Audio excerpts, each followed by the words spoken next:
शिवपुर गांव में बहुत ही पुराना पेड़ था जिस पर एक कौवा और कोयल दोनों रहते थे। एक बार दूसरे गांव से आए दो युवक उस पेड़ के नीचे आकर बैठ गए। कोयल अपने मधुर आवाज में गाने लगी। युवक बोला, वाह कितनी मधुर आवाज है इस कोयल की गाने ने तो मानो हमारी पल भर में सारी थकानें दूर कर दी हो। कितना आनंद आ रहा है इसकी गीत सुन करके। ऐसा लग रहा है कि ये सारा दिन ऐसा ही गाते रहे और हम इसके मधुर गीतों में खोए रहें। कुछ देर बाद गाने के बाद कोयल चुप हो जाती है। तभी कौवा काएं काएं करना शुरू कर देता है। युवक बोला, इस कौवे ने तो सारा मज़ा ही किरकिरा कर दिया। कौवा की आवाज़ सुनकर दोनों राहगीरों ने पेड़ पर पत्थर मारना शुरू कर दिया। कौवा डर करके वहाँ से भाग जाता है। कुछ देर बाद वे दोनों वहाँ से चले गए। तब कौवा आकर उस पेड़ पर वापस बैठ गया। कौवा रोते हुए कोयल से कहने लगा, भगवान ने मेरे साथ बहुत ही अन्याय किया है। कोयल बोलती है, ऐसा क्यों कहते हो?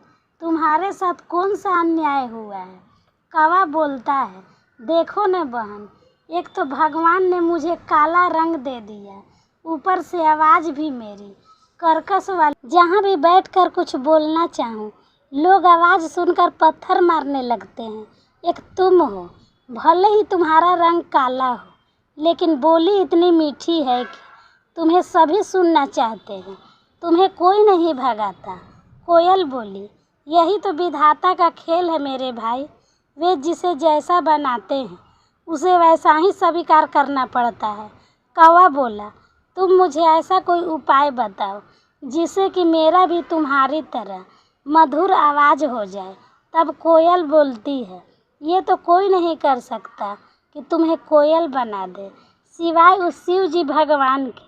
विधि विधान को बदलने की क्षमता तो केवल शिव जी के ही पास है। एक वही है जो ब्रह्मा जी के लेख में परिवर्तन कर सकते हैं। अगर तुम कैलाश जाकर शिव जी से प्रार्थना करो, वो तुम्हारा सहायता जरूर करेंगे। कौवा वहाँ से उठकर 2 दिनों का सफ़र तय करके कैलाश शिव जी के पास पहुँच जाता है। प्रणाम प्रभु। कागराज, आज कैलाश किस कारण आना हुआ? इसके बाद कौवा ने अपनी सारी बात शिव जी के सुना दी। उसकी कहानी सुनने के बाद शिव जी बोले, हे कागराज, तुम इतना दुखी ना हो। तुम जैसा चाहते हो मैं तुम्हें वैसा ही बना दूंगा, किंतु मैं चाहता हूँ कि कोयल बनने से पहले तुम एक बार कोयल से जाकर पूछ तो लो वे कितनी सुखी है। शिव जी के बात सुनकर कौवा कोयल के पास जाकर पहुँचा और उसको अपनी और शिव जी के बीच हुई सारी बातें बता दी। फिर कोयल उससे कहने लगी, भैया मेरी आवाज़ भले ही मीठी है पर रंग इतना काला है, अंधेरे में मैं दिखाई नहीं देती। मुझसे अच्छी ज़िंदगी तो हंस जो कितना सफ़ेद है, सभी देखना चाहते हैं उसे। सारा दिन सरोवर में रहता है, कितना सुंदर लगता है, हर कोई उसे देखना चाहता है। कोयल की बातें सुनकर कौवे का मन बदल जाता है और वे फिर से शिव जी के पास पहुंचा। प्रभु, अब मुझे कोयल नहीं बनना। वह तो अपनी ज़िंदगी से खुश नहीं है, किंतु हंस जरूर अपनी ज़िंदगी से खुश होगा। ठीक है, मैं तुम्हें ज़रूर हंस बना दूंगा, पर एक बार जाकर तुम हंस से पूछ कर आओ वे कहीं अपनी ज़िंदगी से दुखी तो नहीं। कौवा फिर एक बार उड़कर हंस के पास पहुंचा। भाई, मैं तुमसे कुछ पूछना चाहता हूँ। पूछो भाई, क्या पूछना चाहते हो? तुम तो अपनी ज़िंदगी से बहुत खुश होगे ना? नहीं भाई, मुझे हमेशा डर लगता है कहीं कोई मेरा शिकार ना कर ले। लेकिन तुम्हारा शिकार कौन करेगा? आजकल पानी में रहने वाले पशु पक्षियों को खा लेते हैं। मुझे तो हर समय यही डर लगता है कहीं कोई मुझे मार ना दे। यही मेरी ज़िंदगी है। सच कहूँ तो ज़िंदगी तो तोते की अच्छी है, हरा हरा रंग, लाल लाल चोंच। हंस की बात सुनकर कौवा तोता बनने की ख्वाहिश पाल लेता है और वह शिव जी के पास जाकर कहता है, प्रभु मुझे तोता बना दीजिए। कागराज, तुम एक बार तोता से जाकर पूछो कहीं उसे भी अपनी ज़िंदगी से कोई शिकायत तो नहीं। उसके बाद कौवा तोता के पास चला जाता है और उससे पूछता है, दोस्त तुम तो अपनी ज़िंदगी में बहुत खुश होगे, तुम्हें कोई शिकायत नहीं होगा, तुम अपनी इस चोंच से स्वादिष्ट खाना खाते हो, हरा हरा सा खूबसूरत रंग है, तुम्हारा लाल लाल सुंदर सुंदर चोंच है, देखने में कितने सुंदर हो, सब लोग तुम्हें मीठू कहकर बुलाते हैं।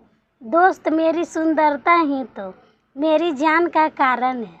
मुझे हमेशा डर सताता है कि कोई मुझे पकड़ कर पिंजरे में न बंद कर दे, मेरी आज़ादी न छीन ले। असली सुंदरता तो मोर के पास है, सुंदर सुंदर पंख, और जब वो नृत्य करता है तो कितना सुंदर लगता है। तोते की बात सुनने के बाद कौवा शिव जी के पास गया और बोला, प्रभु ना ही मुझे हंस बनना है और ना ही तोता, कृपया करके मुझे मोर बना दीजिए। मोर तो अपनी ज़िंदगी में बहुत खुश होगा। कागराज तुम एक बार मोर से भी जाकर पूछ लो, उसे भी कहीं अपनी ज़िंदगी से कोई शिकायत तो नहीं। कौवा मोर को ढूंढने लगा लेकिन वे उसे कहीं दिखाई नहीं दिया। फिर उसे चिड़ियाघर में मिलता है। भाई तुम दिखने में कितने सुंदर हो, जब तुम नृत्य करते हो तो तुम्हारी खूबसूरती में 4 चांद लग जाती है। लोग तुम्हारे साथ फ़ोटो खींचने में कितना खुश रहते हैं। और एक मैं काला कलूठा, अगर मैं किसी छत पर बैठ जाऊं तो लोग मुझे वहां से भगा देते हैं। मोर बोलता है, अरे काहे की सुंदरता, इसी सुंदरता के कारण तो मैं आज पिंजरे में कैद हूँ। अगर बाहर रहता हूँ तो हर समय डर लगा रहता है कि कब ना जाने कौन आकर मेरी पंख ना नोच ले, कहीं कोई मेरा शिकार ना कर ले। सबसे अच्छी ज़िंदगी तो तुम्हारी है, ना ही कोई तुम्हें पकड़ता है और ना ही तुम्हारा शिकार करता है। अपनी आज़ादी में रहते हो लेकिन फिर भी ना जाने क्यों तुम्हें खुद से शिकायत रहता है कि तुम्हारा रंग काला है और आवाज़ बेकार है। सच कहूँ तो यही तुम्हारा सुरक्षा कवच है। मैं तो ईश्वर से प्रार्थना करता हूँ कि अगले जन्म में मुझे कौवा ही बनाए। मोर की बातों को सुनकर अब कौवा को समझ में आ चुका था कि ईश्वर वही करता है जो तुम्हारे लिए अच्छा होता है, ना कि वे जो तुम्हें पसंद हो। ये सोचकर कौवा फिर शिव जी के पास पहुंचा और कहने लगा, प्रभु मुझे ना तो तोता बनना है और ना ही कोयल बनना है और ना ही हंस और ना ही मोर। मैं जैसा हूँ मैं वैसा ही ठीक हूँ। प्रभु शिव जी उसका बात सुनकर हंसते हैं और कहते हैं, कागराज यही तो मैं तुम्हें समझाना चाहता था। हमें किसी से खुद की तुलना नहीं करनी चाहिए क्योंकि वे हमेशा दुख का कारण ही बनता है और हर कोई अपने आप में श्रेष्ठ है। अब कौवा को सारी बात समझ में आ चुका था। वे शिव जी से आज्ञा लेकर खुशी खुशी कोयल के पास लौट जाता है।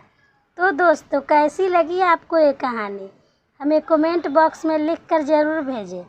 वीडियो पसंद आए तो चैनल को लाइक और सब्सक्राइब करना ना भूलें। वीडियो देखने के लिए धन्यवाद देते हैं। खुश रहिए, मस्त रहिए, आपका दिन शुभ हो।